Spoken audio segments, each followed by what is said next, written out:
ਅੱਜ ਸੱਚ ਬੋਲਣ ਨੂੰ ਜੀ ਕਰਦਾ ਹੈ। ਦਾਤ ਪਿਆਰੀ ਵਿਸਰਿਆ ਦਾ ਤਾਰਾ, ਇਹ ਮੰਨਣ ਨੂੰ ਜੀ ਕਰਦਾ ਹੈ। ਮੈਂ ਰੱਬ ਦੀ ਹੋਂਦ ਤੋਂ ਇਨਕਾਰੀ ਨਹੀਂ, ਬਸ ਜਰਾ ਮਨ ਦੇ ਤਲ ਤੇ ਵਿਕਾਰੀ ਹਾਂ, ਇਹ ਦੱਸਣ ਨੂੰ ਜੀ ਕਰਦਾ ਹੈ। ਰੱਬ ਦਾਤਾ ਦੇਣ ਤੋਂ ਨਾ ਰੁਕਿਆ, ਮੈਂ ਹੋਰ ਹੋਰ ਕਰਨ ਤੋਂ ਨਾ ਥੱਕਿਆ। ਅੱਜ ਰੁਕ ਕੇ ਮਨੋ ਸ਼ੁਕਰਾਨਾ ਕਰਨ ਨੂੰ ਜੀ ਕਰਦਾ ਹੈ।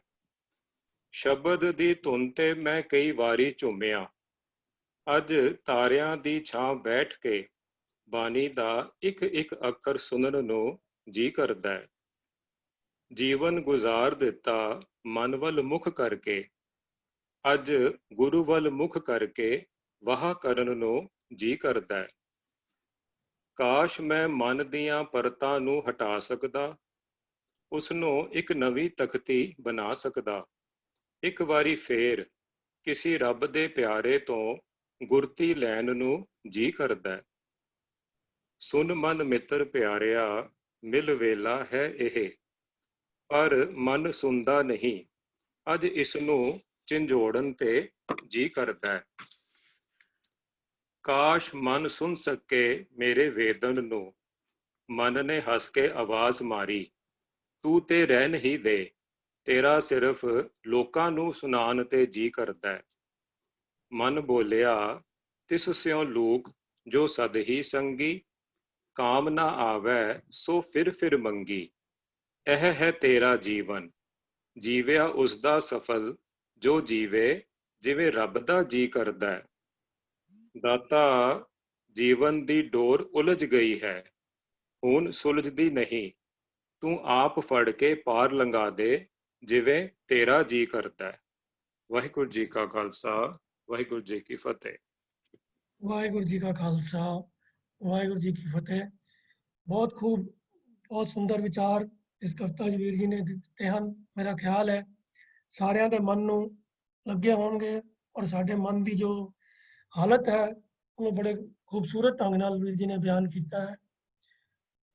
ਹੁਣ ਅਸੀਂ ਲੜੀਵਾਰ ਵਿਚਾਰ ਵੱਲ ਆਉਂਦੇ ਹਾਂ। ਸੋ ਗੁਰੂ ਅਰਜਨ ਪਾਤਸ਼ਾਹ ਦੇ ਉਚਾਰਨ ਕੀਤੇ ਹੋਏ 9 ਸਵਈਆਂ ਦੀ ਵਿਚਾਰ ਅਸੀਂ ਕਰ ਚੁੱਕੇ ਹਾਂ। ਉਹਨਾਂ 9 ਸਵਈਆਂ ਦੇ ਅੰਦਰ ਜੋ ਮੁੱਖ ਵਿਸ਼ਾ ਸੀ ਉਹ ਸੀ ਪਰਮਾਤਮਾ ਦੀ ਉਸਤਤੀ ਤੇ ਨਾਲ ਸਤਿਗੁਰ ਮਹਿਮਾ। ਪਹਿਲੇ 4 ਸਵਈਆਂ ਦੇ ਅੰਦਰ ਅਕਾਲ ਪੁਰਖ ਦੀ ਸਿਫਤਾਂ ਕਰਕੇ ਤੇ ਸਵਈਆਂ ਦੀ ਅਖੀਰਲੀ ਪੰਕਤੀ 'ਚ ਗੁਰੂ ਸਾਹਿਬ ਨੇ ਇਹ ਗੱਲ ਕਨਵੇ ਕੀਤੀ ਕਿ ਪਰਮਾਤਮਾ ਦਾ ਭਗਤ ਨਾਨਕ ਤੇ ਪਰਮਾਤਮਾ ਦੇ ਵਿੱਚ ਕੋਈ ਭਿੰਨ ਭੇਦ ਨਹੀਂ ਹੈ। ਜਿਵੇਂ ਪਰਮਾਤਮਾ ਦੀਆਂ ਸਿਫਤਾਂ ਨਹੀਂ ਗਾਈਆਂ ਜਾ ਸਕਦੀਆਂ, ਉਹਦੇ ਪੂਰੇ ਗੁਣਾਂ ਨੂੰ ਨਹੀਂ ਜਾਣਿਆ ਜਾ ਸਕਦਾ, ਤਿਵੇਂ ਹੀ ਗੁਰੂ ਨਾਨਕ ਦੀ ਸਿਫਤ ਕਰਨੀ ਵੀ ਪੋਸੀਬਲ ਨਹੀਂ ਹੈ। ਗੁਰੂ ਨਾਨਕ ਤੋਂ ਵੀ ਸਿਰਫ ਸਦਕੇ ਕੁਰਬਾਨ ਬਲਿਹਾਰ ਜਾਇਆ ਜਾ ਸਕਦਾ ਹੈ। ਅਗਲੇ 4 ਸਵਈਆਂ ਦੇ ਵਿੱਚ ਵੀ ਪਰਮਾਤਮਾ ਦੀ ਸਿਫਤ ਸਲਾਹ ਕਰਨ ਤੋਂ ਬਾਅਦ ਅਖੀਰਲੀਆਂ ਪੰਕਤੀਆਂ ਵਿੱਚ ਫਿਰ ਇਹ ਗੱਲ ਸਮਝਾਈ ਗਈ ਕਿ ਹਰ ਗੁਰੂ ਨਾਨਕ ਜਿਨ ਪਰਸਿਓ, ਤੇ ਨਾਲ ਫਿਰ ਉਹਦੇ ਬੈਨੀਫਿਟਸ, ਉਹਦੀ ਵਡਿਆਈਆਂ ਸਮਝਾ ਦਿੱਤੀਆਂ ਗਈਆਂ। ਉਹਦੇ ਵਿੱਚ ਵੀ ਇਹ ਗੱਲ ਕਨਵੇ ਕਰ ਦਿੱਤੀ ਗਈ ਕਿ ਗੁਰੂ ਨਾਨਕ ਜੋ ਹੈ ਹਰੀ ਦਾ ਹੀ ਰੂਪ ਹੈ।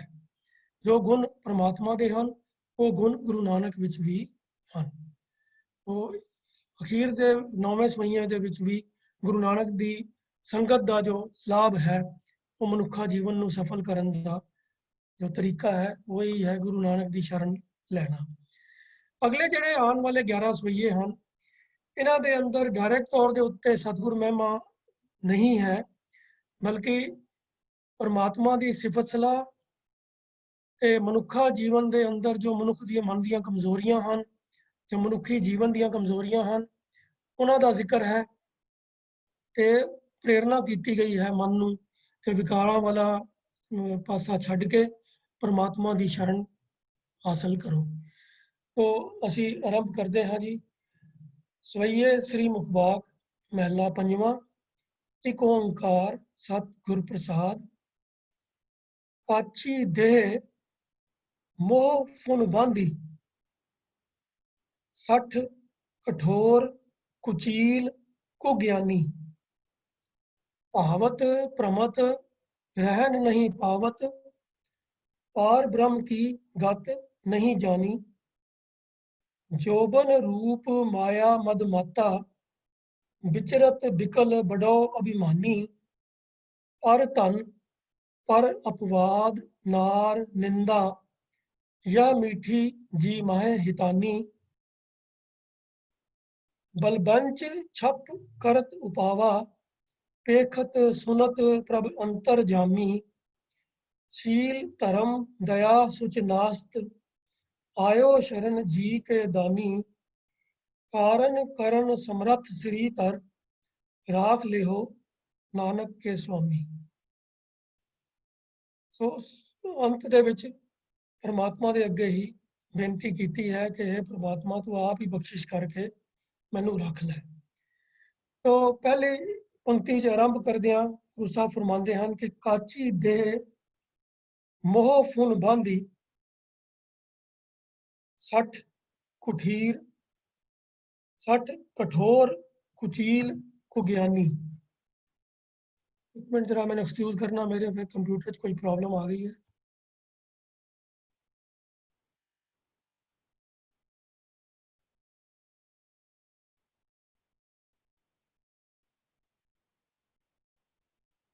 हाँ जी, ठीक है।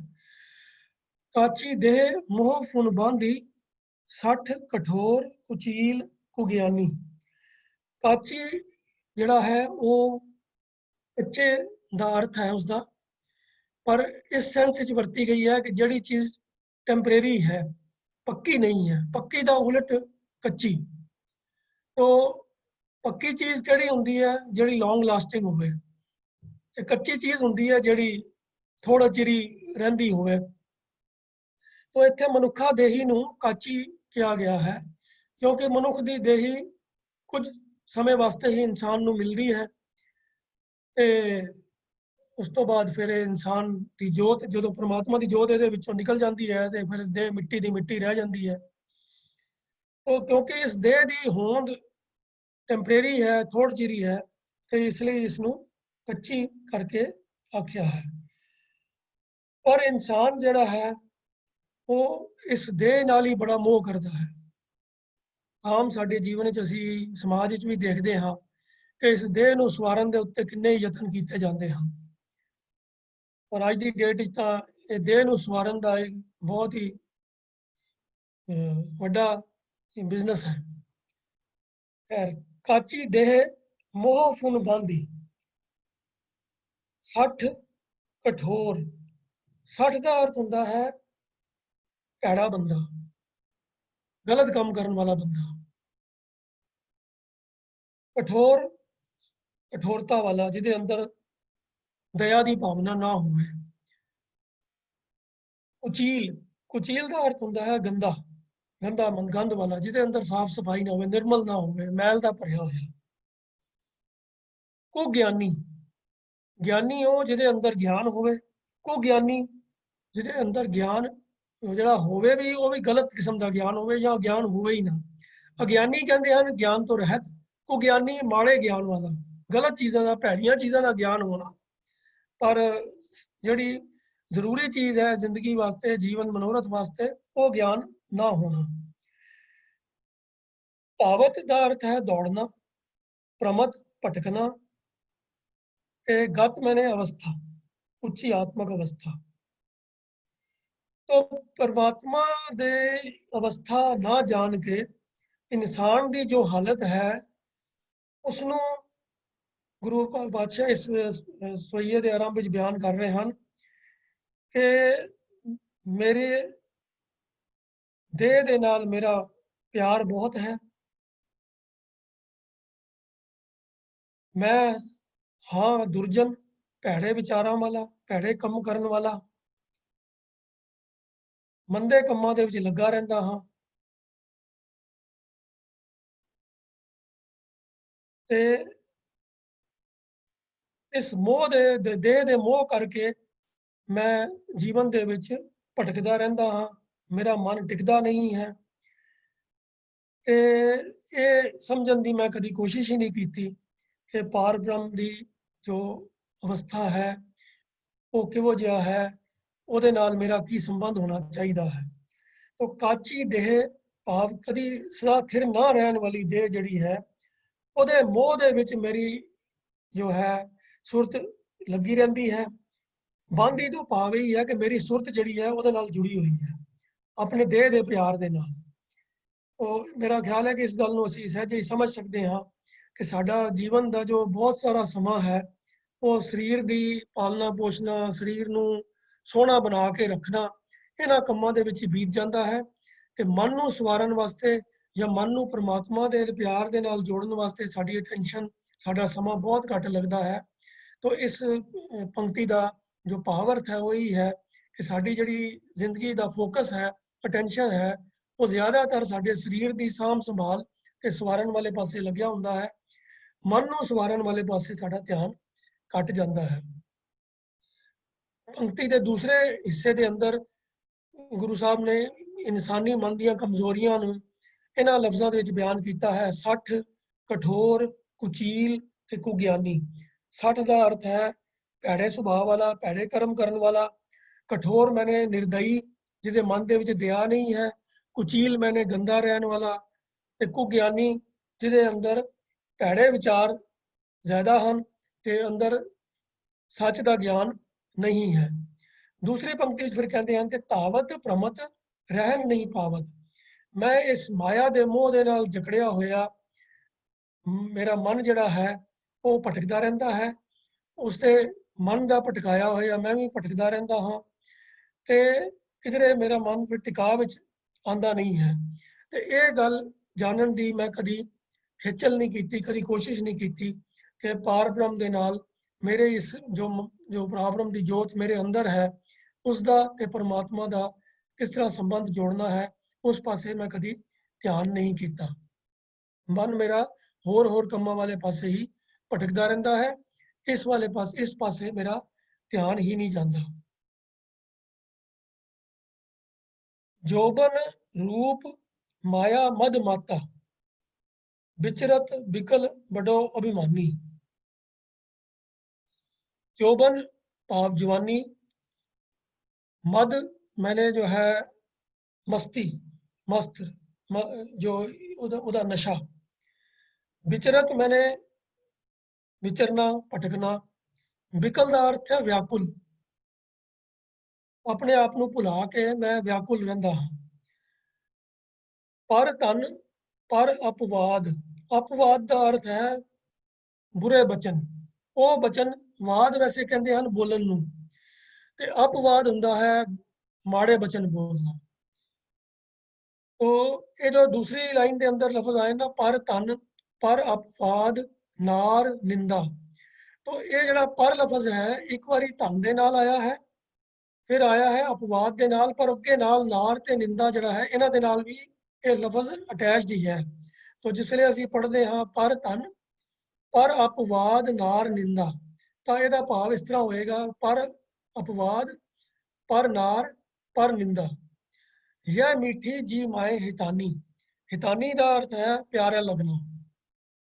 तो इन्हां पंक्तियां गुरु साहब फरमा रहे हैं कि मैं जवानी सोहनी शक्ल भाव रूप ते माया दे हंकार दे विच मस्त होया रहिंदा हां। और ये चीज़ साडे समाज दे अंदर बहुतात विच है। बहुते लोकां नूं उन्हां नूं जो है प्रभु दियां बख्शियां होईयां दातां विचों इन्हां विचों कोई भी चीज़ मिली होवे, किसी कोल जोबन होवे, सुंदर रूप होवे, या किसी दे कोल धन पदार्थ ज़्यादा होण, तां उन्हां चीज़ां दा उहनूं हंकार हो ही जांदा है। और बंदा अपनी सारी जिंदगी उस हंकार दे विच ही बिता दिंदा है। उहनूं ये कदी एहसास ही नहीं हुंदा कि ये जो मैनूं दातां मिलियां हन, ये देण वाला दाता कौन है, किवें मैनूं मिलियां हन। इंसान इसे भरम भुलेखे विच ही जीवन गुजार दिंदा है ते ये सब कुछ मैं अपने एफर्ट दे नाल या अपनी सियाणप दे नाल हासिल कीता है। तो गुरु साहब इस हालात का वर्णन इस तरह कर रहे हैं कि मैं जवानी सोहनी शक्ल ते माया दे हंकार दे विच मस्त होया होया हां ते इन्हां चीज़ां दा मैं हंकार करदा हां ते अपने आप नूं भुला के असल दे विच मैं जीवन दे विच भटक रहा हां, अपने राह तो भटकिया होया हां। ते होर की अवस्था है मेरी जिंदगी दी ਪਰ ਧਨ, ਪਰਾਇਆ ਧਨ, ਪਰਾਈ ਨਿੰਦਾ, ਪਰਾਈ ਇਸਤਰੀ ਤੇ ਪਰਾਏ ਬੰਦਿਆਂ ਨੂੰ ਮਾੜੇ ਬਚਨ ਬੋਲਣੇ, ਇਹ ਕੰਮ ਮੈਨੂੰ ਚੰਗੇ ਲੱਗਦੇ ਹਨ। ਮੇਰੇ ਮਨ ਨੂੰ ਇਹ ਗੱਲਾਂ ਚੰਗੀਆਂ ਲੱਗਦੀਆਂ ਹਨ। ਹਿਤਾਨੀ ਤੋਂ ਭਾਵ ਹੈ ਪਿਆਰੀਆਂ ਲੱਗਦੀਆਂ ਹਨ, ਮਿੱਠੀਆਂ ਲੱਗਦੀਆਂ ਹਨ। तो ਇਹ ਆਮ ਇਨਸਾਨੀ ਫਿਤਰਤ ਹੈ। ਬਹੁਤਾਤ ਦੇ ਅਗਰ ਅਸੀਂ ਆਪਣੇ ਆਪਣੇ ਮਨ ਦੇ ਅੰਦਰ ਹੀ ਆਪ ਹੀ ਝਾਤ ਮਾਰੀਏ ਤਾਂ ਤਕਰੀਬਨ ਇਹ ਸਾਰੇ ਔਗਣ ਜਿੰਨੇ ਗੁਰੂ ਸਾਹਿਬ ਨੇ ਇਹਨਾਂ 4 ਪੰਕਤੀਆਂ 'ਚ ਬਿਆਨ ਕੀਤੇ ਹਨ, ਇਹਨਾਂ ਵਿੱਚੋਂ ਬਹੁਤਾਤ ਸਾਨੂੰ ਆਪਣੇ ਅੰਦਰੋਂ ਹੀ ਲੱਭ ਜਾਣਗੇ। ਸਾਡੇ ਅੰਦਰ ਵੀ ਆਪਣੇ ਪਦਾਰਥਾਂ ਦਾ, ਆਪਣੇ ਰੂਪ ਦਾ, ਆਪਣੀ ਜਵਾਨੀ ਦਾ, ਆਪਣੇ ਧਨ ਪਦਾਰਥਾਂ ਦਾ, ਆਪਣੀ ਸਿਆਣਪ ਦਾ ਹੰਕਾਰ ਬਹੁਤਾਤ ਵਿੱਚ ਹੁੰਦਾ ਹੈ। ਸਾਨੂੰ ਆਪਣੇ ਸਰੀਰ ਨਾਲ ਮੋਹ ਹੁੰਦਾ ਹੀ ਹੈ। ਦੂਜਿਆਂ ਨੂੰ ਅਸੀਂ ਆਪਣੇ ਸਾਹਮਣੇ ਕੁਝ ਸਮਝਦੇ ਹੀ ਨਹੀਂ ਹਾਂ। ਮਾੜੇ ਬਚਨ ਬੋਲਣੇ ਸਾਡੇ ਆਮ ਜ਼ਿੰਦਗੀ ਦੇ ਵਿਵਹਾਰ ਦਾ ਹਿੱਸਾ ਹੁੰਦਾ ਹੈ। ਪਰ ਧਨ ਤੇ ਪਰਾਏ ਧਨ ਦੇ ਉੱਤੇ ਸਾਡੀ ਨਜ਼ਰ ਰਹਿੰਦੀ ਹੈ। ਪਰਾਈ ਇਸਤਰੀ ਵੱਲ ਮਾੜੀ ਨਜ਼ਰ ਹੋ ਜਾਂਦੀ ਹੈ। ਪਰਾਈ ਨਿੰਦਾ ਕਰਨੀ ਸਾਨੂੰ ਚੰਗੀ ਲੱਗਦੀ ਹੈ। ਖਾਸ ਤੌਰ ਤੇ ਜਿਹੜੇ ਸਾਡੇ ਤੋਂ ਕਮਜ਼ੋਰ ਹੁੰਦੇ ਹਨ, ਉਹਨਾਂ ਦੇ ਨਾਲ ਅਸੀਂ ਮਾੜੇ ਬੋਲ ਬਿਨਾਂ ਸੋਚੇ ਸਮਝੇ ਬੋਲ ਜਾਂਦੇ ਹਾਂ। तो पर धन पर अपवाद नार निंदा, यह मीठी जी माहे हितानी, ਇਹ ਗੱਲਾਂ ਕਰਨੀਆਂ ਸਾਡੇ ਮਨ ਨੂੰ ਚੰਗੀਆਂ ਲੱਗਦੀਆਂ ਹਨ, ਪਿਆਰੀਆਂ ਲੱਗਦੀਆਂ ਹਨ। ਇਸ ਤੋਂ ਅੱਗੇ ਗੁਰੂ ਸਾਹਿਬ ਹੁਣ ਫਰਮਾ ਰਹੇ ਹਨ, ਬਲਬੰਚ ਛਪ ਕਰਤ ਉਪਾਵਾ, ਵੇਖਤ ਸੁਨਤ ਪ੍ਰਭ ਅੰਤਰ ਜਾਮੀ। ਬਲਬੰਚ, ਬਲਬੰਚ ਦਾ ਮਤਲਬ ਹੁੰਦਾ ਹੈ ਕਿਸੇ ਦੇ ਪਰਾਏ ਧਨ ਨੂੰ, ਪਰਾਏ ਚੀਜ਼ਾਂ ਨੂੰ ਠੱਗ ਕੇ ਹਾਸਲ ਕਰ ਲੈਣਾ। ਇਨ ਸ਼ਾਰਟ ਬਲਬੰਚ ਦਾ ਜੋ ਸੰਖੇਪ ਵਿੱਚ ਅਰਥ ਹੈ ਠੱਗੀ, ਧੋਖਾਧੜੀ। ਛੱਪ, ਛੁਪ ਕੇ, ਕਰਤ ਉਪਾਵਾ, ਯਤਨ ਕਰਦਾ ਹਾਂ, ਕੰਮ ਉਹਦੇ ਵਾਸਤੇ ਢੰਗ ਅਪਣਾਉਂਦਾ ਹਾਂ। ਪੇਖਤ ਮੈਨੇ ਵੇਖਣਾ, ਸੁਨਤ ਸੁਣਨਾ, ਅੰਤਰਜਾਮੀ ਪਰਮਾਤਮਾ ਵਾਸਤੇ ਆਇਆ ਹੈ ਕਿ ਉਹ ਸਭ ਦੇ ਦਿਲਾਂ ਦੇ ਅੰਦਰ ਦੀ ਜਾਣਨ ਵਾਲਾ ਹੈ। ਸ਼ੀਲ ਧਰਮ, ਸ਼ੀਲ ਮੈਨੇ ਹੈ ਚੰਗਾ ਸੁਭਾਅ। शील धर्म दया सुच नास्त, नास्त मैंने है ये 2 लफ्ज़ों का संधि है, ना जमा आस्त। ਇਹਦਾ अर्थ है ना होना, नहीं है। आयो शरण जी के दानी, कारण करण समर्थ श्रीधर। श्रीधर का जो आखिरी अर्थ है वो है श्री कहते हैं लक्ष्मी ਨੂੰ, ਤੇ ਲక్ష్ਮੀ ਦਾ ਪਤੀ वह विष्णु है। पर गुरबाणी ਦੇ ਅੰਦਰ ਇਹ ਸਾਰੇ ਲਫ਼ਜ਼ ਜਿਹੜੇ ਹਨ परमात्मा के पर्यायवाची के तौर के उत्ते वरते गए हैं। परमात्मा वाल इशारा है। और इन्हां पंक्तियों में जो इस सवैये दी अखीरलियां पंक्तियां हैं, गुरु साहब फरमा रहे हैं कि मैं लुक छुप के, बलबंच छप करत, छप दे पप्पे नूं सिहारी है जिहदा अर्थ है छप के, छुप के। अब चोरी चोरी चोरी बई किसी तरीके जो मैं करा वो दूजियां नूं पता ना लगे। छुप के मैं करदा हाँ कि बलबंच ਛੱਪ ਕਰਤ ਉਪਾਵਾ, ਠੱਗੀ ਦੇ ਉਪਾਅ ਕਰਦਾ ਹਾਂ, ਲੋਕਾਂ ਨੂੰ ਠੱਗਣ ਦੇ ਆਹਰ ਕਰਦਾ ਹਾਂ, ਉਹ ਕੰਮ ਕਰਦਾ ਹਾਂ ਜਿਹਦੇ ਨਾਲ ਮੈਂ ਲੋਕਾਂ ਨੂੰ ਧੋਖਾ ਦੇ ਲਵਾਂ। ਮਨ ਦੇ ਅੰਦਰ ਇਨਸਾਨ ਦੇ ਕਿਸੇ ਦੂਜੇ ਨੂੰ ਧੋਖਾ ਦੇਣ ਦੀ ਬਿਰਤੀ ਕਿਉਂ ਆਉਂਦੀ ਹੈ? ਕਿਉਂਕਿ ਪਹਿਲਾ ਮਨ ਦੇ ਵਿੱਚ ਲੋਭ ਹੁੰਦਾ ਹੈ, ਉਹਦੇ ਵਿੱਚ ਇਹ ਕਾਮਨਾ ਆਉਂਦੀ ਹੈ ਕਿ ਜਿਹੜੇ ਧਨ ਪਦਾਰਥ ਦੂਜਿਆਂ ਦੇ ਕੋਲ ਨੇ, ਜਿਹਦੇ ਤੇ ਮੇਰਾ ਹੱਕ ਬਣਦਾ ਨਹੀਂ ਹੈ, पर मैं ਇਹੋ ਜਿਹਾ ਕੋਈ ਢੰਗ ਤਰੀਕਾ ਅਪਣਾਵਾਂ ਕਿ ਇਹ ਮੇਰੇ ਕੋਲ ਆ ਜਾਣ ਤੇ ਮੈਨੂੰ ਮਿਲ ਜਾਣ, ਭਾਵੇਂ ਮੇਰਾ ਹੱਕ ਨਹੀਂ ਵੀ ਬਣਦਾ। ਔਰ ਇਹ ਬਿਰਤੀ ਛੋਟੇ ਹੁੰਦਿਆਂ ਤੋਂ ਹੀ ਸਾਡੇ ਮਨਾਂ ਦੇ ਅੰਦਰ ਆਪਣੇ ਰੰਗ ਦਿਖਾਣਾ ਸ਼ੁਰੂ ਕਰ ਦਿੰਦੀ ਹੈ। ਈਵਨ ਸਟੂਡੈਂਟ ਲਾਈਫ ਦੇ ਵਿੱਚ ਵੀ ਜਿਹੜਾ ਬੱਚਾ ਪੜ੍ਹਾਈ ਨਹੀਂ ਕਰਦਾ, ਨੰਬਰ ਉਹਦੇ ਘੱਟ ਆਉਂਦੇ ਨੇ, ਤੇ ਉਹਦੇ ਮਨ ਵਿੱਚ ਇਹ ਈਰਖਾ ਜਾਗ ਪੈਂਦੀ ਹੈ ਕਿ ਮੇਰੇ ਸਾਥੀ ਦੇ ਨੰਬਰ ਮੇਰੇ ਤੋਂ ਜ਼ਿਆਦਾ ਕਿਉਂ ਆਏ ਨੇ। ਇਹ ਗੱਲ ਉਹਦੇ ਮਨ ਵਿੱਚ ਨਹੀਂ ਆਉਂਦੀ ਬਈ ਉਹਨੇ ਪੜ੍ਹਾਈ ਕੀਤੀ ਜ਼ਿਆਦਾ, ਉਹਨੇ ਮਿਹਨਤ ਕੀਤੀ ਜ਼ਿਆਦਾ, ਉਹਨੇ ਰੈਗੂਲਰਿਟੀ ਨਾਲ ਕਲਾਸ ਦੇ ਵਿੱਚ ਧਿਆਨ ਨਾਲ ਲੈਕਚਰ ਸੁਣਿਆ ਹੈ, ਧਿਆਨ ਨਾਲ ਪੂਰੀ ਪੜ੍ਹਾਈ ਕੀਤੀ ਹੈ।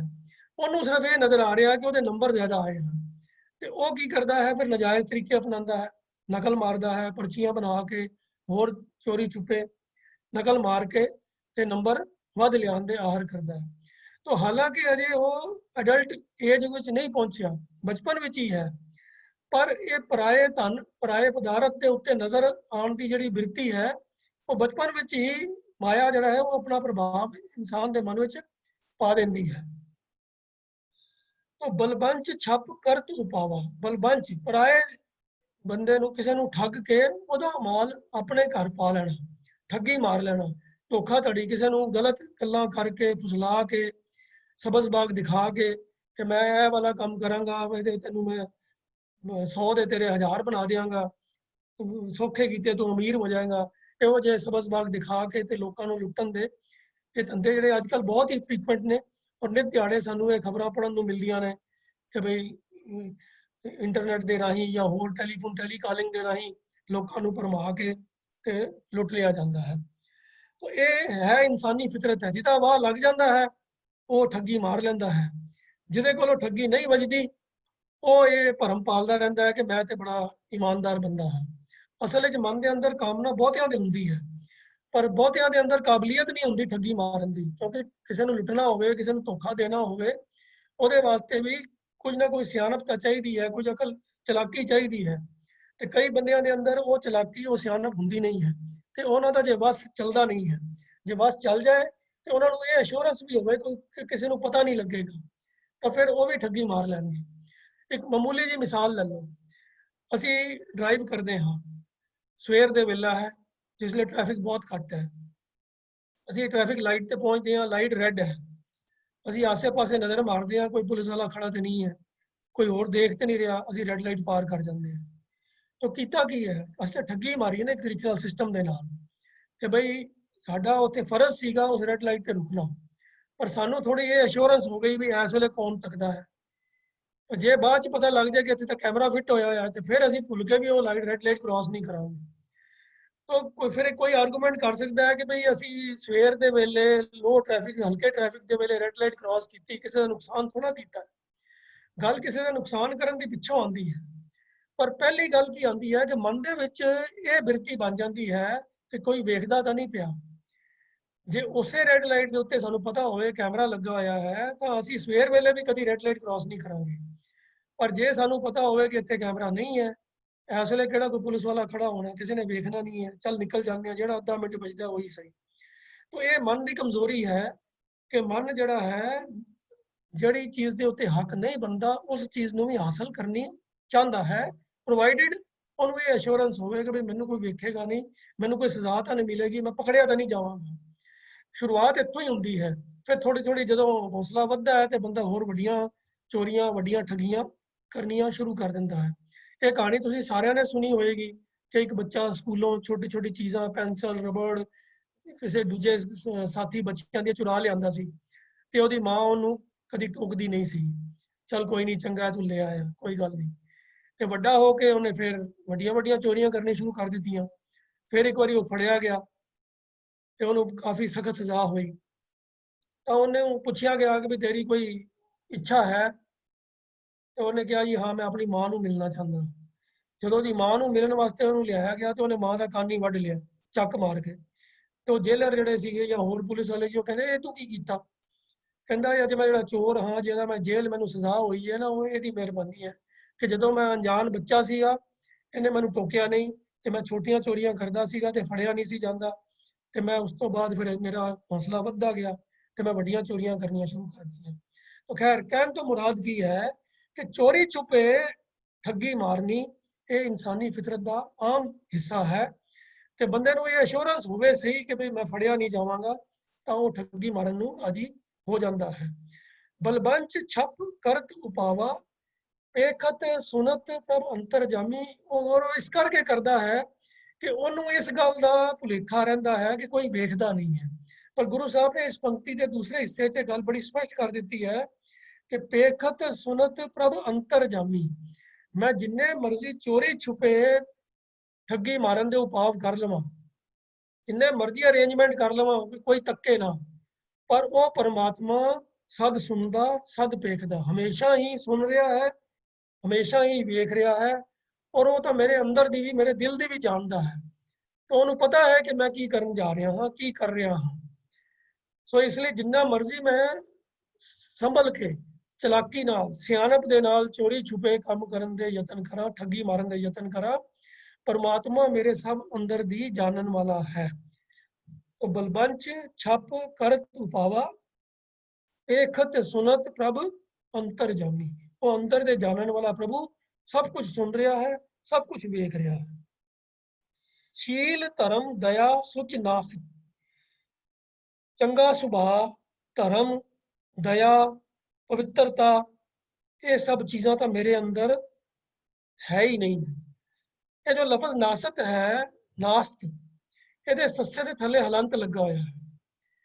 ਤੋ ਪਿਛਲੀ ਵਾਰੀ ਵੀ ਥੋੜਾ ਜਿਹਾ ਮੈਂ ਜ਼ਿਕਰ ਕੀਤਾ ਸੀਗਾ ਕਿ ਹਲੰਤ ਗੁਰਬਾਣੀ ਵਿੱਚ ਅਨੇਕਾਂ ਥਾਵਾਂ ਤੇ ਉਹਦੀ ਵਰਤੋਂ ਹੋਈ ਹੈ ਤੇ ਬਹੁਤੇ ਵਿਦਵਾਨਾਂ ਨੇ ਇਹਨੂੰ ਅੱਧੇ ਹਾਹੇ ਦੇ ਨਾਲ ਤੁਲਨਾ ਦਿੱਤੀ ਹੈ ਕਿ ਬਈ ਜਿੱਥੇ ਹਲੰਤ ਲੱਗਿਆ ਹੈ ਉੱਥੇ ਅੱਧੇ ਹਾਹੇ ਦੀ ਸਾਊਂਡ ਆਏਗੀ।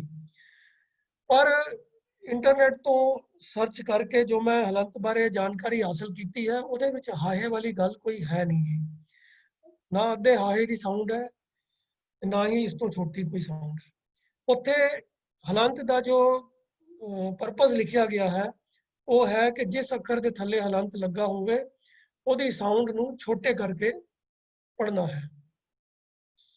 ਤੋ ਇਹ ਹੁਣ ਮੈਂ ਕੋਈ ਦਾਵਾ ਨਹੀਂ ਕਰ ਰਿਹਾ ਕਿ ਵੀ ਜੋ ਮੈਨੂੰ ਸਮਝ ਆਇਆ ਹੈ ਉਹੀ ਠੀਕ ਹੈ, ਜੋ ਬਾਕੀ ਵਿਦਵਾਨ ਕਹਿ ਰਹੇ ਨੇ ਉਹਨਾਂ 'ਚ ਕੋਈ ਗਲਤੀ ਹੈ। ਪਰ ਮੈਨੂੰ ਇਹ ਚੀਜ਼ ਬੈਟਰ ਲੱਗੀ, ਜਿਵੇਂ ਹੁਣ ਇੱਥੇ ਨਾਸਤ ਲਫ਼ਜ਼ ਹੈ, ਇੱਥੇ ਹਾਹੇ ਦਾ ਮੈਨੂੰ ਕੋਈ ਸਮਝ ਨਹੀਂ ਆ ਰਿਹਾ ਕਿ ਵੀ ਕਿਵੇਂ ਇਹਨੂੰ ਇਹਦੇ 'ਚ ਅੱਧੇ ਹਾਹੇ ਨੂੰ ਇਨਕਾਰਪੋਰੇਟ ਕਰਕੇ ਤੇ ਬੋਲਣਾ ਹੈ। ਤੇ ਜਾਂ ਜੇ ਲਗਾ ਵੀ ਦਿੱਤਾ ਜਾਵੇ ਹਾਹਾ ਕਿਸੇ ਤਰੀਕੇ ਦੇ ਨਾਲ ਤੇ ਉਹਦਾ ਮੀਨਿੰਗ ਕੀ ਬਣੇਗਾ।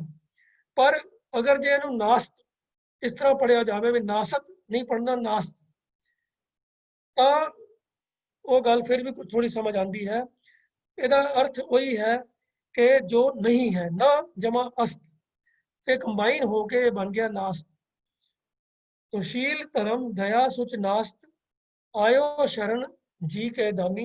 हे परमात्मा, मेरे अंदर ते ना शील है, चंगा सुभाव नहीं है, ना ही मेरे अंदर धर्म की वृत्ति है, ना मेरे अंदर दया है, ना पवित्रता है। ते इसलिए मैं तो तेरी ही शरण च आया हाँ। आयो शरण जी के दानी। हे परमात्मा, तू सब जीवां नूं जीव दान देण वालिया, मैं तेरी शरण च आया हाँ कि जो मेरे नुक्स ने, मेरे अंदर ਜਿਹੜੇ ਅਵਗੁਣ ਨੇ, ਤੂੰ ਆਪ ਹੀ ਇਹਨਾਂ ਨੂੰ ਕੱਟ ਦੇ ਤੇ ਗੁਨਾਹ ਦੀ ਦਾਤ ਮੈਨੂੰ ਬਖਸ਼ ਲੈ। ਕਾਰਨ ਕਰਨ ਸਮਰੱਥ ਸ਼੍ਰੀਧਰ ਰਾਖ ਲਿਓ ਨਾਨਕ ਕੇ ਸੁਆਮੀ। हे ਨਾਨਕ ਦੇ ਮਾਲਕ, ਮੇਰੀ ਤੇਰੇ ਅੱਗੇ ਬੇਨਤੀ ਹੈ ਕਿ ਤੂੰ ਸਭ ਕੁਝ ਕਰਨ ਦੇ ਸਮਰੱਥ ਹੈ। ਸਾਰੀ ਸ੍ਰਿਸ਼ਟੀ ਦਾ ਕਰਨ ਵਾਲਾ ਤੂੰ ਹੈ, ਬਣਾਉਣ ਵਾਲਾ ਤੂੰ ਹੈ, ਇਸ ਦੀ ਕ੍ਰੀਏਸ਼ਨ ਦਾ ਕਾਰਨ ਵੀ ਤੂੰ ਹੀ ਹੈ। ਸਭ ਕੁਝ ਕਰਨ ਦੇ ਤੂੰ ਸਮਰੱਥ ਹੈ ਤੇ ਮੈਂ ਅਣਜਾਣ ਨੂੰ, ਔਗੁਣਾਂ ਦੇ ਭਰੇ ਹੋਏ ਨੂੰ ਤੂੰ ਆਪ ਆਪਣੀ ਸ਼ਰਨ ਵਿੱਚ ਰੱਖ ਲੈ ਤੇ ਇਹਨਾਂ ਔਗੁਣਾਂ ਤੋਂ ਮੈਨੂੰ ਬਚਾ ਲੈ। ਤੋ ਇਸ ਸਵਈਏ ਦੇ ਅੰਦਰ ਗੁਰੂ ਅਰਜਨ ਪਾਤਸ਼ਾਹ ਨੇ ਮਨੁੱਖੀ ਮਨ ਦੀਆਂ ਕਮਜ਼ੋਰੀਆਂ, ਮਨੁੱਖੀ ਬਿਰਤੀ ਜਿਹੜੀ ਸਰੀਰ ਦੇ ਨਾਲ ਮੋਹ, ਮਾੜੇ ਬਚਨ ਬੋਲਨੇ, ਦਇਆ ਨਾ ਕਰਨੀ, ਗਲਤ ਕੰਮ ਕਰਨੇ, ਪਰਾਏ ਹੱਕ ਦੇ ਉੱਤੇ ਨਜ਼ਰ ਮਾਰਨੀ, ਮਨ ਦੀ ਭਟਕਣਾ, ਇਹਨਾਂ ਸਭ ਚੀਜ਼ਾਂ ਦਾ ਜ਼ਿਕਰ ਕਰਕੇ ਤੇ ਹੰਕਾਰ ਦੀ, ਇਨਸਾਨ ਦੀ ਭਾਵਨਾ, ਪਰਾਈ ਨਿੰਦਾ, ਪਰਾਇਆ ਹੱਕ, ਪਰਾਏ ਚੀਜ਼ਾਂ ਦੇ ਉੱਤੇ ਚੋਰੀ ਛੁਪੇ ਚੋਰੀ ਕਰਕੇ ਠੱਗੀ ਮਾਰਨ ਦੀ ਭਾਵਨਾ ਨੂੰ ਬਿਆਨ ਕੀਤਾ ਹੈ। ਮਨੁੱਖੀ ਮਨ ਦੀਆਂ ਕਮਜ਼ੋਰੀਆਂ ਤੇ ਫਿਰ ਜਿਹੜੇ ਸ਼ੁਭ ਗੁਣ ਹਨ ਉਹਨਾਂ ਦੀ ਅਣਹੋਂਦ ਦਾ ਜ਼ਿਕਰ ਕਰਕੇ ਅਲਟੀਮੇਟਲੀ ਫਿਰ ਪਰਮਾਤਮਾ ਦੇ ਅੱਗੇ ਸਾਨੂੰ ਪਰਮਾਤਮਾ ਦੇ ਅੱਗੇ ਉਹਦੀ ਸ਼ਰਨ ਵਿੱਚ ਪੈਣ ਦੀ ਪ੍ਰੇਰਨਾ ਕੀਤੀ ਹੈ ਤੇ ਪਰਮਾਤਮਾ ਪਾਸੋਂ ਹੀ ਇਹ ਮੰਗਣ ਦੀ ਜਾਚ ਸਿਖਾਈ ਹੈ ਕਿ हे ਪ੍ਰਭੂ, ਮੇਰੀ ਤਾਂ ਸਮਰੱਥਾ ਨਹੀਂ ਹੈ ਕਿ ਇਹਨਾਂ ਔਗੁਣਾਂ ਨੂੰ ਮੈਂ ਆਪਣੇ ਅੰਦਰੋਂ ਖਤਮ ਕਰ ਸਕਾਂ ਜਾਂ ਚੰਗੇ ਗੁਣਾਂ ਨੂੰ ਮੈਂ ਧਾਰਨ ਕਰ ਸਕਾਂ। ਤੇਰੇ ਅੱਗੇ ਮੇਰੀ ਬੇਨਤੀ ਹੈ ਕਿ ਤੂੰ ਸਮਰੱਥ ਹੈ, ਤੂੰ ਹੀ ਮੈਨੂੰ ਇਹਨਾਂ ਔਗੁਣਾਂ ਤੋਂ ਬਚਾ ਕੇ ਤੇ ਗੁਣਾਂ ਦੀ ਦਾਤ ਮੈਨੂੰ ਦੇ ਸਕਦਾ ਹੈ। ਮੈਂ ਤੇਰੀ ਸ਼ਰਨ ਵਿੱਚ ਆਇਆ ਹਾਂ। तो इस सवैये का यही जो है भावार्थ है।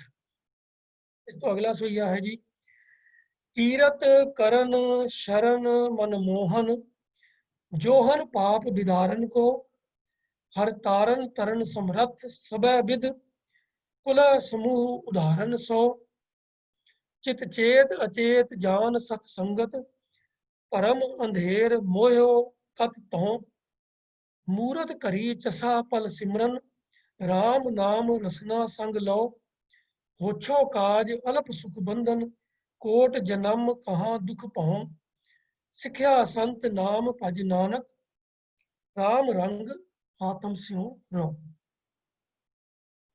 तीरथ करण शरण मनमोहन, जोहन पाप विदारन को। तीरथ तत्ते ਨੂੰ ਸਿਆਰੀ ਹੈ, ਕੀਰਤੀ ਸਿਫਤ ਸਲਾਹ, ਕੀਰਤੀ ਕਰਨ ਸਿਫਤ ਸਲਾਹ ਕਰਨੀ, ਸ਼ਰਨ ਪਰਮਾਤਮਾ ਦੀ ਸ਼ਰਨੀ ਪੈਣਾ, ਮਨਮੋਹਨ ਮਨ ਨੂੰ ਮੋਹ ਲੈਣ ਵਾਲਾ, ਜੋਹਨ ਜੋਹਨ ਦਾ ਅਖਰੀ ਅਰਥ ਹੁੰਦਾ ਹੈ ਦੇਖਣਾ। ਆਮ ਤੌਰ ਦੇ ਉੱਤੇ ਇਹ ਲਫ਼ਜ਼ ਗੁਰਬਾਣੀ ਦੇ ਵਿੱਚ ਆਇਆ ਹੈ ਕਿ ਜਿਵੇਂ ਜੋਹਨ ਬਈ ਪਰਾਏ ਧਨ ਦੇ ਉੱਤੇ ਤੇਰੀ ਨਜ਼ਰ ਹੈ, ਤੇ ਉੱਥੇ ਲਫ਼ਜ਼ ਜੋਹਨ ਵਰਤਿਆ ਗਿਆ ਕਿ ਤੇਰੀ ਨਜ਼ਰ ਪਰਾਏ ਧਨ ਦੇ ਉੱਤੇ ਹੈ, ਪਰ ਗ੍ਰਹਿ ਜੋਹ, ਇਸ ਤਰੀਕੇ ਦੇ ਲਫ਼ਜ਼ ਇਸਤੇਮਾਲ। ਜਾਂ ਜਮ ਜੋਹ ਦੀ ਗੱਲ ਆਉਂਦੀ ਹੈਗੀ ਕਿ ਜਮ ਦੇਖ ਰਿਹਾ ਹੈ। तो जो लफ्ज का जो लफ्जी माना है वो देखना है। तो उत्थे आम तौर पे जो किसी चीज़ के उत्ते बंदे की नज़र होंदी है तो ਉਹਦੇ बारे उस सेंस ਦੇ ਵਿੱਚ ਇਹਦਾ इस्तेमाल किया जाता है। तो बेसिकली ये ਹੁੰਦਾ है ਤਾੜ ਰੱਖਣਾ। ਜਿਵੇਂ ਮੰਨ ਲਓ ਮੈਂ ਪਰਾਏ ਧਨ ਦੇ ਉੱਤੇ ਮੇਰੀ ਨਜ਼ਰ ਹੈ, ਮੈਂ ਪਰਾਏ ਧਨ ਨੂੰ ਜੋ ਰਿਹਾ ਹਾਂ, तो मैं ਤਾੜਦਾ ਹਾਂ ਪਰਾਇਆ ਧਨ ਵੀ ਕਿਸੇ ਦੇ ਮੌਕਾ ਪਾ ਕੇ ਮੈਂ ਪਰਾਇਆ ਧਨ ਲੁੱਟ ਲਵਾਂ। ਜਾਂ ਜਮ ਮੇਰੇ ਉੱਤੇ ਨਜ਼ਰ ਰੱਖ ਕੇ ਬੈਠਾ ਹੈ, तो जब मैनू ताड़ रहा है कि भी किहड़े वेले मेरा मौका आवे तो मैं इस प्राणी नू जिहड़ा है चुक लेना है। तो to lie in wait to acquire something, ये आम तौर पर जोहन ये हैगा। तो ਉਹਦੇ ਉੱਤੇ नज़र रखनी। पर इत्थे स्लाइटली डिफरेंट सेंस ਦੇ ਵਿੱਚ ਗੁਰੂ ਸਾਹਿਬ ਨੇ ਇਸ ਲਫ਼ਜ਼ ਨੂੰ ਇਸਤੇਮਾਲ ਕੀਤਾ ਹੈ। ਇੱਥੇ ਵੀ ਗੱਲ ਦੇਖਣ ਦੀ ਹੋ ਰਹੀ ਹੈ, ਪਰ ਇੱਥੇ ਦੇਖਣ ਦੀ ਗੱਲ ਹੋ ਰਹੀ ਹੈ ਇਸ ਸੈਂਸ ਵਿੱਚ ਕਿ ਸੰਭਾਲ ਕਰਨੀ, ਜਿਹੜੀ ਚੀਜ਼ ਨੂੰ ਦੇ ਉੱਤੇ ਨਜ਼ਰ ਰੱਖਣੀ। ਜਿਵੇਂ ਮਾਂ ਬੱਚੇ ਨੂੰ ਕਹਿੰਦੀ ਹੈ ਬੇਟਾ ਜਰਾ 2 ਮਿੰਟ ਰਸੋਈ ਤੋਂ ਮੈਂ ਬਾਹਰ ਜਾਣਾ ਹੈ, ਤੂੰ ਇਹ ਗੈਸ ਦੇ ਉੱਤੇ ਦੁੱਧ ਰੱਖਿਆ, ਤੂੰ ਇਹਦੇ ਨਜ਼ਰ ਰੱਖੀ ਜਰਾ, ਵੇਖੀ ਦੁੱਧ ਨੂੰ ਵੇਖੀ। तो ਵੇਖਣ ਤੋਂ ਭਾਵ ਕੀ ਹੁੰਦਾ ਹੈ ਕਿ ਬਈ ਇਹਦਾ ਧਿਆਨ ਰੱਖਣਾ ਹੈ, ਜਿਸ ਵੇਲੇ ਉਬਾਲਾ ਆਇਆ ਤੂੰ ਸੰਭਾਲ ਲੈਣਾ ਹੈ, ਗੈਸ ਬੰਦ ਕਰ ਦੇਣੀ ਹੈ। तो ਵੇਖਣ ਦਾ ਭਾਵ ਇਹ ਨਹੀਂ ਹੈ ਵੀ ਵੇਖਦਾ ਰਹਿ ਕਿ ਉਬਾਲਾ ਆ ਜਾਵੇ ਡੁੱਲ ਜਾਵੇ ਤੇ ਤੂੰ ਵੇਖਦਾ ਹੀ ਰਹਿ ਜਾ, ਨਹੀਂ। तो ਵੇਖਣ ਦਾ ਮਤਲਬ ਕੀ ਹੈ? ਅਟੈਂਸ਼ਨ ਦੇਣੀ, ਉਹਦੀ ਸੰਭਾਲ ਕਰਨੀ। तो ਇੱਥੇ ਜਿਹੜਾ ਲਫ਼ਜ਼ ਹੈ ਇਹ ਜੋਹਨ ਆਇਆ ਹੈ ਸੰਭਾਲਣ ਵਾਸਤੇ।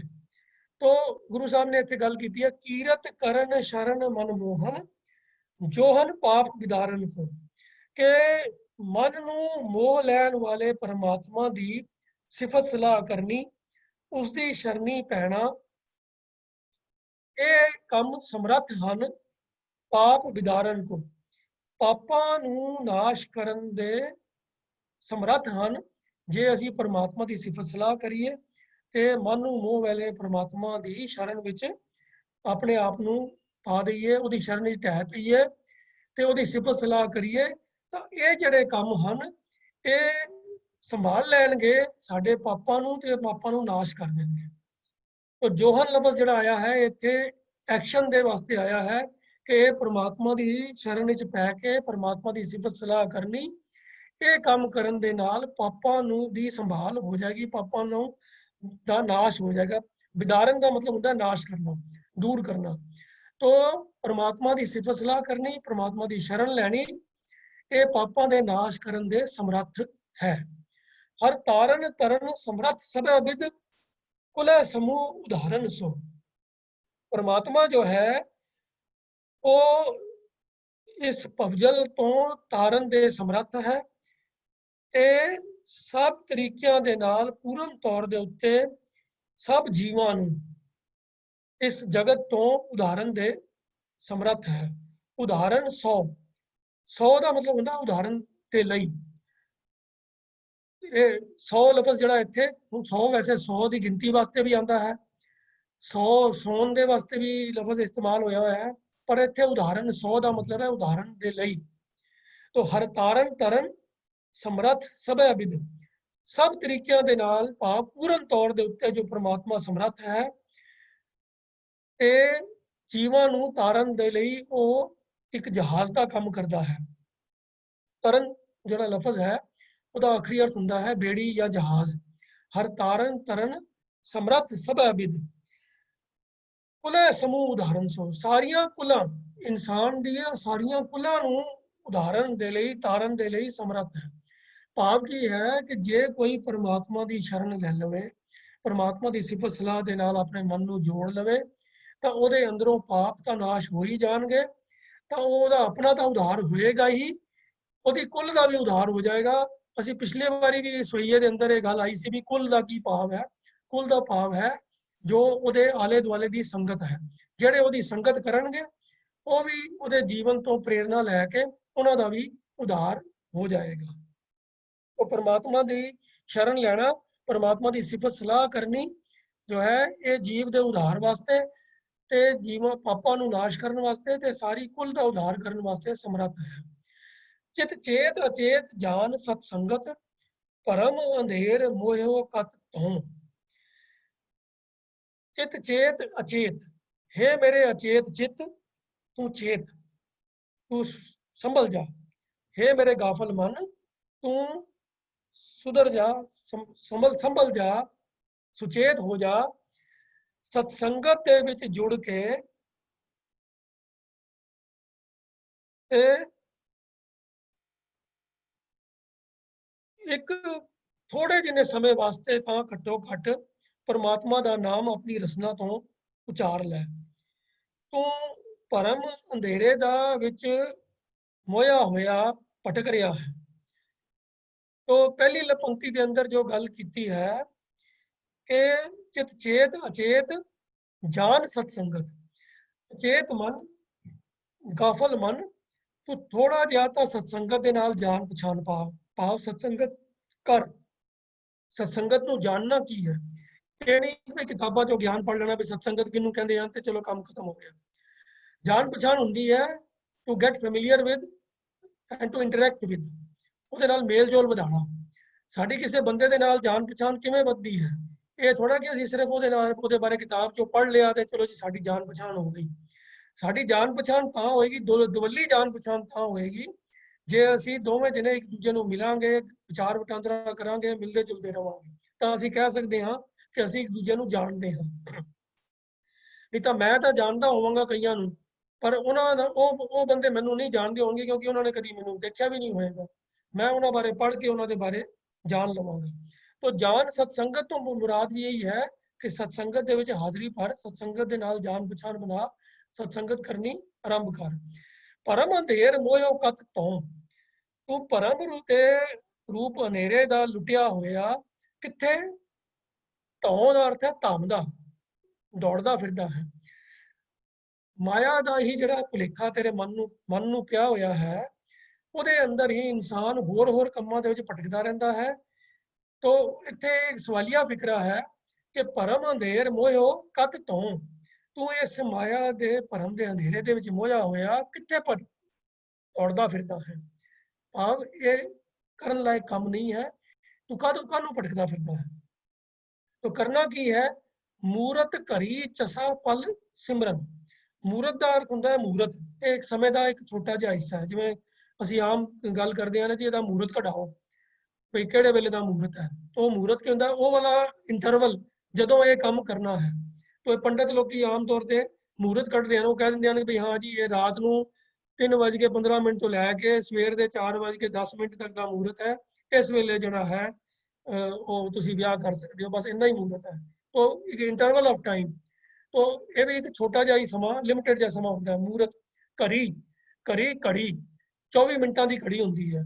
ਚੱਸਾ ਤੇ ਪਲ ਇਹ ਤੇ ਬਹੁਤ ਹੀ ਛੋਟੀ ਇੰਟਰਵਲ ਹੈ, ਕੁਝ ਅੱਧੇ ਮਿੰਟ ਤੋਂ ਵੀ ਸ਼ਾਇਦ ਛੋਟਾ। ਪਲ ਤਾਂ ਬਿਲਕੁਲ ਸੈਕਿੰਡ ਵਰਗਾ ਹੀ ਹੈ। तो ਇਹ ਸਾਰੇ ਸਮੇਂ ਦੇ ਇੰਟਰਵਲਸ ਬਿਆਨ ਕਰਕੇ ਕਹਿਣ ਤੋਂ ਭਾਵ ਕੀ ਹੈ ਵੀ ਚੱਲ ਥੋੜਾ ਹੀ ਸਮਾਂ, ਮੂਹਰਤ ਜਿਹੜਾ ਹੈ ਤਕਰੀਬਨ ਸਮਝੋ ਘੰਟੇ ਸਮੇਂ ਦਾ ਸਮਾਂ ਹੁੰਦਾ ਹੈ। ਘੜੀ 24 ਮਿੰਟਾਂ ਦੀ ਹੁੰਦੀ ਹੈ, ਚੱਸਾ ਸ਼ਾਇਦ ਇੱਕ ਅੱਧੇ ਮਿੰਟ ਦਾ, ਪਲ ਉਸ ਤੋਂ ਵੀ ਛੋਟਾ। ਤਾਂ ਗੁਰੂ ਸਾਹਿਬ ਕਹਿ ਰਹੇ ਹਨ ਮੂਰਤ ਘੜੀ ਚਸਾ ਪਲ ਸਿਮਰਨ, ਰਾਮ ਨਾਮ ਰਸਨਾ ਸੰਗ ਲਓ। ਥੋੜਾ ਸਮਾਂ, ਕੁਝ ਸਮਾਂ ਤਾਂ ਘੱਟੋ ਘੱਟ ਮੂਰਤ ਮਾਤਰ, ਘੜੀ ਭਰ, ਚੱਸਾ ਮਾਤਰ, ਪਲ ਭਰ ਵੀ परमात्मा ਦਾ ਸਿਮਰਨ ਕਰ। ਜੀਭ ਨਾਲ परमात्मा ਦਾ ਨਾਮ ਦਾ ਉਚਾਰਨ ਕਰ। ਰਾਮ ਨਾਮ ਰਸਨਾ ਸੰਗ ਲਓ। ਰਾਮ ਦਾ ਨਾਮ ਆਪਣੀ ਰਸਨਾ ਜੀਭ ਦੇ ਨਾਲ ਨਾਮ ਲੈ ਤਾਂ ਸਹੀ, ਭਾਵੇਂ ਥੋੜੇ ਜਿਹੇ ਸਮੇਂ ਵਾਸਤੇ ਵੀ ਲੈ, ਇਸ ਪਾਸੇ ਧਿਆਨ ਤਾਂ ਦੇ। तेरी हालत की है कि होछो काज अल्प सुख बंधन कोट जन्म कहाँ दुख हो। होछा काम की हुंदा है ਜਿਹੜਾ ਨਾਲ ਨਿਭਣ ਵਾਲਾ ਨਹੀਂ ਹੁੰਦਾ। ਆਮ ਤੌਰ ਤੇ ਜਿਹੜਾ ਬੰਦਾ ਧਨ ਦੌਲਤ ਦਾ, ਜਵਾਨੀ ਦਾ ਹੰਕਾਰ ਬਹੁਤਾ ਕਰੇ, ਬਹੁਤਾ ਲੋਕਾਂ ਨੂੰ ਬਣ ਕੇ ਦਿਖਾਵੇ, ਮੇਰੇ ਕੋਲ ਇਹ ਹੈ, ਮੈਂ ਅਮੀਰ, ਮੇਰੇ ਕੋਲ ਪੈਸਾ, ਮੇਰਾ ਰੂਪ, ਮੇਰੀ ਬੋਡੀ ਸੋਹਣੀ, ਮੇਰੀ ਪਰਸਨੈਲਿਟੀ ਚੰਗੀ। ਤੋ ਜਿਹੜਾ ਆਪਣਾ ਆਪ ਦਿਖਾਉਂਦਾ ਫਿਰੇ ਨਾ, ਲੋਕੀ ਉਹਨੂੰ ਕਹਿੰਦੇ ਹੁੱਛਾ ਬੰਦਾ, ਤੇ ਹੁੱਛ ਹੁੱਛ ਕਰਦਾ ਹੈ, ਆਪਣੇ ਆਪ ਨੂੰ ਦਿਖਾਉਂਦਾ ਬਹੁਤ ਹੈ। ਔਰ ਉਹਨਾਂ ਚੀਜ਼ਾਂ ਤੇ ਮਾਣ ਕਰ ਰਿਹਾ ਜਿਹੜੀਆਂ ਟਿਕਣ ਵਾਲੀਆਂ ਨਹੀਂ ਨੇ। ਅੱਜ ਜਵਾਨੀ ਹੈ, ਕੁਝ ਸਾਲਾਂ ਬਾਅਦ ਜਵਾਨੀ ਖਤਮ। ਅੱਜ ਪੈਸਾ ਹੈ, ਕੱਲ ਨੂੰ ਹੋ ਸਕਦਾ ਹੈ ਨਾ ਹੀ ਖਤਮ, ਨਾ ਹੀ ਰਵੇ। ਤੋ ਹੁੱਛੋ ਕਾਜ ਅਲਪ ਸੁਖ ਬੰਧਨ। ਅਲਪ ਦਾ ਮਤਲਬ ਹੁੰਦਾ ਥੋੜਾ। ਤੋ ਪਰ ਇਨਸਾਨ ਜਿਹੜਾ ਹੈ ਉਹ ਇਹਨਾਂ ਚੀਜ਼ਾਂ ਦੇ ਵਿੱਚ ਹੀ ਵੱਜਾ ਫਿਰਦਾ ਹੈ। ਤੋ ਉਹਦਾ ਜਿਹੜਾ ਮੋਹ ਹੈ ਉਹ ਇਹਨਾਂ ਚੀਜ਼ਾਂ ਦੇ ਨਾਲ ਹੀ। ਹੁੱਛੋ ਕਾਜ ਅਲਪ ਸੁਖ ਬੰਧਨ। ਤੋ ਇਹ ਦੁਨੀਆ ਦਾ ਜਿਹੜਾ ਧੰਦਾ ਹੈ ਇਹ ਨਾਲ ਨਿਭਣ ਵਾਲਾ ਨਹੀਂ ਹੈ। ਮਾਇਆ ਦੇ ਸੁਖ ਜਿਹੜੇ ਹਨ ਇਹ ਜੀਵ ਨੂੰ ਬੰਧਨ ਵਿੱਚ ਫਸਾਉਣ ਵਾਲੇ ਕੰਮ ਹਨ। ਤੇ ਇਹਨਾਂ ਦੇ ਕਰਕੇ ਹੀ ਹੈ ਇਨਸਾਨ ਤੂੰ ਕਰੋੜਾਂ ਜਨਮ ਕਿੱਥੇ ਫਿਰ ਦੁੱਖਾਂ ਦੇ ਵਿੱਚ ਭਟਕਦਾ ਰਹੇਗਾ। ਭਾਵ ਕੀ ਹੈ ਕਿ ਜੇ ਤੂੰ ਸਾਰੀ ਜ਼ਿੰਦਗੀ ਮਾਇਆ ਦੇ ਮੋਹ ਦੇ ਵਿੱਚ ਔਰ ਦਿਖਾਵੇ ਦੀ ਜੀਵਨ ਦੇ ਜਾਂਚ ਨਾਲ ਹੀ ਜੀਵਨ ਜਿਉਂਦਾ ਰਿਹਾ, ਪਰਮਾਤਮਾ ਦੀ ਬੰਦਗੀ ਵਾਲੇ ਪਾਸੇ ਧਿਆਨ ਕੀਤਾ ਨਹੀਂ, ਤਾਂ ਨਿਸ਼ਚੈ ਹੀ ਹੈ ਕਿ ਇਹ ਮਨੁੱਖਾ ਜਨਮ ਤੂੰ ਅਜਾਈ ਗਵਾ ਲਏਗਾ ਤੇ ਫਿਰ ਮੁੜ ਜਨਮ ਮਰਨ ਦੇ ਗੇੜ ਵਿੱਚ ਪਏਗਾ। ਤੇ ਫਿਰ ਉਸ ਗੱਲ ਵੱਲ ਇਸ਼ਾਰਾ ਕਰਦੇ ਹੋਏ ਗੁਰੂ ਸਾਹਿਬ ਫਰਮਾਉਂਦੇ ਹਨ, ਕੋਟ ਜਨਮ ਕਹਾਂ ਦੁੱਖ ਪਾਉ। ਕੋਟ ਮੈਨੇ ਕਰੋੜਾਂ ਜਨਮ, ਕਹਾਂ ਕਿੱਥੇ ਦੁੱਖ ਪਾਉ, ਦੁੱਖ ਵਿੱਚ ਭਟਕਦਾ ਫਿਰੇਗਾ। ਪਾਉ ਮੈਨੇ ਪਾਉਂਦਾ ਫਿਰੇਗਾ, ਭਟਕਦਾ ਫਿਰੇਗਾ। ਤੋ ਇੱਥੇ ਵੀ ਗੱਲ ਮੈਸੇਜ ਉਹੀ ਹੈ ਕਿ ਜੇ ਤੂੰ ਜ਼ਿੰਦਗੀ ਦੇ ਵਿੱਚ ਮਾਇਆ ਦੇ ਨਾਲ ਹੀ ਖੱਚਤ ਰਿਹਾ ਤਾਂ ਮੁੜ ਮੁੜ ਕੇ ਜਨਮ ਮਰਨ ਦੇ ਗੇੜ ਵਿੱਚ ਪਏਗਾ, ਕਰੋੜਾਂ ਜਨਮਾਂ ਵਿੱਚ ਜੰਮਦਾ ਮਰਦਾ ਰਹੇਗਾ। ਕੋਟ ਜਨਮ ਕਹਾਂ ਦੁੱਖ ਪਾਉ, ਕਰੋੜਾਂ ਜਨਮਾਂ ਦੇ ਦੁੱਖ ਸਹਾਰੇਗਾ ਇਸ ਮਾਇਆ ਦੇ ਸਵਾਦਾਂ ਦੀ ਖਾਤਰ। ਕਾਹਦੇ ਵਾਸਤੇ? ਇਹ ਕਰਨ ਵਾਲਾ ਕੰਮ ਨਹੀਂ ਹੈ। ਅੰਤਲੀ ਪੰਕਤੀ 'ਚ ਫਿਰ ਗੁਰੂ ਸਾਹਿਬ ਕਹਿੰਦੇ ਹਨ, ਸਿੱਖਿਆ ਸੰਤ ਨਾਮ ਭਜ ਨਾਨਕ ਰਾਮ ਰੰਗ ਆਤਮ ਸਿਮਰੋ। ਇੱਥੇ ਫਿਰ ਨੋਟ ਕਰਨਾ, ਸਿੱਖਿਆ ਖੱਖੇ ਦੇ ਥੱਲੇ ਅੱਧਾ ਯਈਆ ਹੋਣਾ ਚਾਹੀਦਾ ਹੈ। ਤੇ ਜਿੱਥੋਂ ਇਹ ਪੰਕਤੀ ਕਾਪੀ ਕੀਤੀ ਗਈ ਆ ਉੱਥੇ ਫਿਰ ਯਈਏ ਦੀ ਜਗ੍ਹਾ ਤੇ ਅੱਧਾ ਹਾਹਾ ਪ੍ਰਿੰਟ ਹੋਇਆ ਹੈ।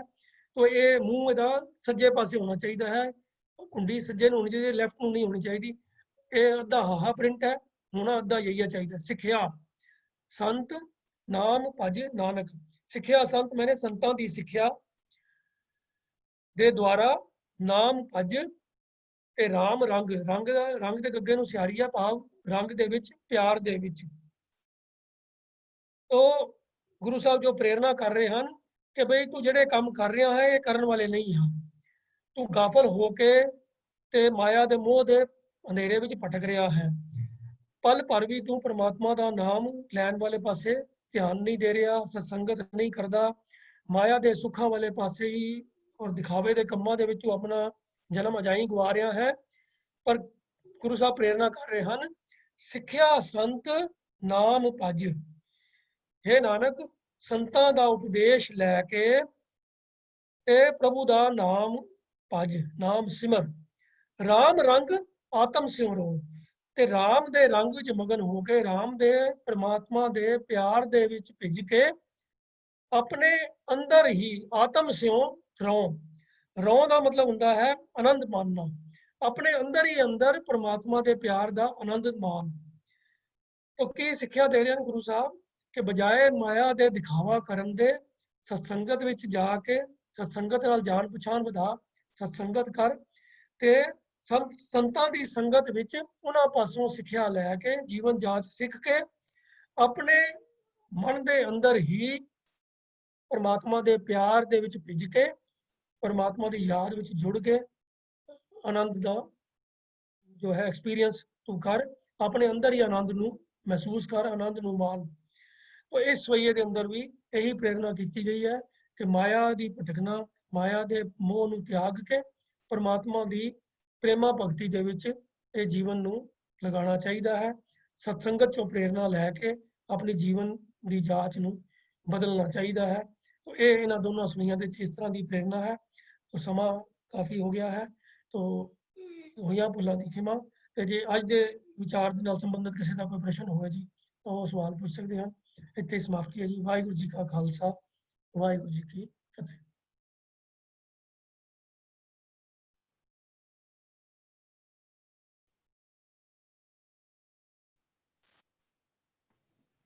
तो एक बार फिर अनाउंसमेंट करते हैं कि कल भी क्लास होएगी ਤੇ ਇਹ ਭੱਟਾਂ ਦੇ ਸਵਈਏ ਜਿਹੜੇ ਹਨ ਸਵਈਏ ਸ੍ਰੀ ਮੁਖਬਾਕ ਇਹਨਾਂ ਦੀ ਅਗਲੀ ਵਿਚਾਰ ਜਿਹੜੀ ਹੈ ਕੱਲ ਵੀ ਹੋਏਗੀ। ਹੁਣ ਹਫਤੇ 'ਚ 3 ਦਿਨ ਮੰਗਲ ਬੁੱਧ ਔਰ ਵੀਰ 3 ਦਿਨ ਲਗਾਤਾਰ ਇਹਨਾਂ ਸਵਈਆਂ ਦੀ ਵਿਚਾਰ ਕੀਤੀ ਜਾਏਗੀ। ਵੀਰ ਜੀ ਵਾਹਿਗੁਰੂ ਜੀ ਕਾ ਖਾਲਸਾ ਵਾਹਿਗੁਰੂ ਜੀ ਕੀ ਫਤਿਹ। ਵਾਹਿਗੁਰੂ ਜੀ ਕਾ ਖਾਲਸਾ ਵਾਹਿਗੁਰੂ ਜੀ ਕੀ ਫਤਿਹ ਜੀ। जरा हलंत ਦੀ ਵਿਆਖਿਆ ਮੁੱਠੀ ਜ਼ਰ ਕਰ ਦੇਣਾ, ਸਮਝ ਨਹੀਂ ਆਈ। ਇਸ ਤਰ੍ਹਾਂ ਹੈ ਜੀ ਕਿ ਉਹ ਜਿਹੜਾ ਸੱਸੇ ਦੇ ਥੱਲੇ ਹਲੰਤ ਲੱਗਾ ਹੋਇਆ ਸੀ ਨਾ ਜੀ, ਨਾਸਤ ਦੇ ਸੱਸੇ ਦੇ ਥੱਲੇ ਹਲੰਤ ਸੀਗਾ। ਰਾਈਟ। ਉਹ ਆਮ ਤੌਰ ਤੇ ਨਾ ਤੁਹਾਨੂੰ ਜਿਹੜੇ ਟੀਕਿਆਂ ਦੇ ਵਿੱਚ ਜਾਂ ਹੋਰ ਜਗ੍ਹਾ ਤੇ ਤੁਹਾਨੂੰ ਮਿਲੇਗੀ ਵਿਆਖਿਆ ਇਹਦੀ ਹਲੰਤ ਦੀ ਕਿ ਵੀ ਇਹ ਅੱਧੇ ਹਾਏ ਦੀ ਸਾਊਂਡ ਹੁੰਦੀ ਹੈ। ਹਾਂਜੀ। ਤੇ ਮੈਂ ਨਾ ਇੰਟਰਨੈਟ ਤੇ ਸਰਚ ਕੀਤੀ ਸੀ ਹਲੰਤ ਦੇ ਬਾਰੇ, ਉੱਥੇ ਸੰਸਕ੍ਰਿਤ ਦੇ YouTube ਤੇ ਵੀਡੀਓਜ਼ ਪਏ ਹੋਏ ਨੇ 2-3, ਠੀਕ ਹੈ। ਤੇ ਉਹਦੇ ਬਕਾਇਦਾ ਹਲੰਤ ਦੀਆਂ ਨਾ ਉਹਨਾਂ ਨੇ ਕਈ ਸਾਰੀਆਂ ਮਿਸਾਲਾਂ ਦੇ ਕੇ ਇਹ ਗੱਲ ਸਮਝਾਈ ਸੀ ਕਿ ਹਲੰਤ ਦਾ ਅਰਥ ਹੈਗਾ ਹਲਕਾ ਅੰਤ। ਜਿਸ ਅੱਖਰ ਦੇ ਥੱਲੇ ਹਲੰਤ ਲੱਗਾ ਹੋਵੇ ਉਹਦੀ ਸਾਊਂਡ ਨੂੰ ਛੋਟਾ ਕਰਕੇ ਬੋਲਣਾ ਹੈ। ਜਿਵੇਂ ਆਮ ਤੌਰ ਤੇ ਅਸੀਂ ਕੋਈ ਲਫ਼ਜ਼ ਜਦੋਂ ਵੀ ਬੋਲਦੇ ਹਾਂ, ਖਾਸ ਤੌਰ ਤੇ ਜਿਹੜਾ ਵਰਡ ਦਾ ਲਾਸਟ ਲੈਟਰ ਹੁੰਦਾ ਹੈ ਉਹ ਲਮਕ ਜਾਂਦਾ ਹੈ, ਉਹਦੇ ਵਿੱਚ ਐੜੇ ਦੀ ਸਾਊਂਡ ਨਾ ਆਟੋਮੈਟਿਕਲੀ ਐਡ ਹੋ ਜਾਂਦੀ ਹੈ। ਜਿਵੇਂ ਮੈਂ ਬੋਲਾਂ ਸੁਖ, ਸੁਖ, ਖ ਥੋੜਾ ਲਮਕ ਜਾਏਗਾ ਤੇ ਖੱਖਾ ਜਿਹੜਾ ਹੈ ਨਾ ਖੱਖਾ ਜਮਾ ਐੜਾ ਦੀ ਸਾਊਂਡ ਦੇਗਾ। ਪਰ ਜੇ ਸਪੋਜ਼ ਕਰੋ ਖੱਖੇ ਥੱਲੇ ਹਲੰਤ ਲੱਗ ਜਾਏ ਤਾਂ ਫਿਰ ਉਹਨੂੰ ਥੋੜਾ ਛੋਟਾ ਕਰਕੇ बोलना सुख, तो पूरा नहीं बोलना, थोड़ा जा रोक के बोलना है।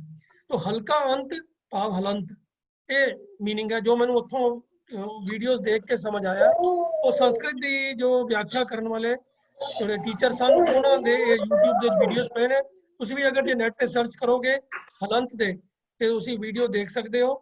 हाँ अद्धे हाए का खास तौर पर जो अज लफज सीगा नासत, उत्थे तो मैंने तो बिल्कुल नहीं समझ आया भी हाँ क्यों लगाना है, ਤੇ ਜੇ ਲਗਾਓਗੇ ਵੀ ਤੇ ਕਿਵੇਂ ਬੋਲਣਾ ਹੈ ਤੇ ਉਹਦਾ ਕੀ ਅਰਥ ਹੋਏਗਾ।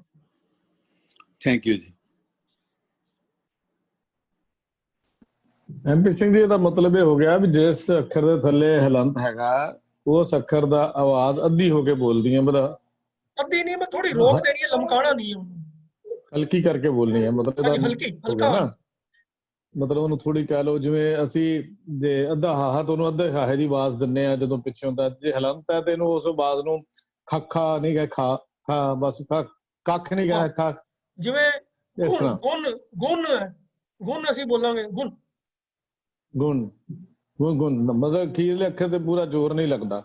ਹਾਂਜੀ ਹਾਂਜੀ ਇਹ ਠੀਕ ਹੈਗਾ। ਮਤਲਬ ਇਹ ਮੇਰਾ ਖਿਆਲ ਹੈ ਵੀ ਇਹ ਵਿਚਾਰ ਜ਼ਿਆਦਾ ਢੁਕਵੇਂ ਹੈਗੇ ਨੇ, ਕਿਉਂਕਿ ਅੱਧੇ ਹਾਹੇ ਦੇ ਨਾਲ ਅਰਥ ਜਿਹੜੇ ਉਹ ਠੀਕ ਨਹੀਂ ਬਣਦੇ।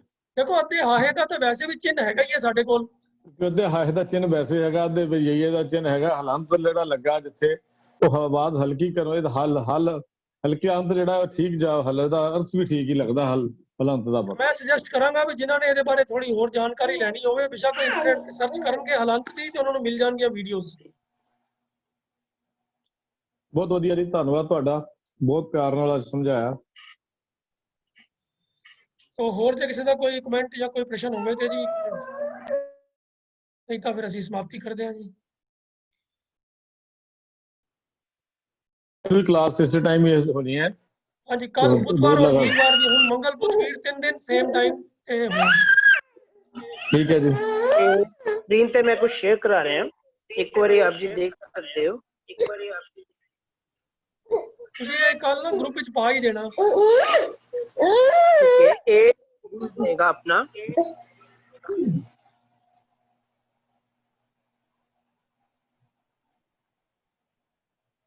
ठीक है जी, तो फिर समाप्ति कर दिया जी। वाहिगुरू जी का खालसा, वाहिगुरू जी की फतेह।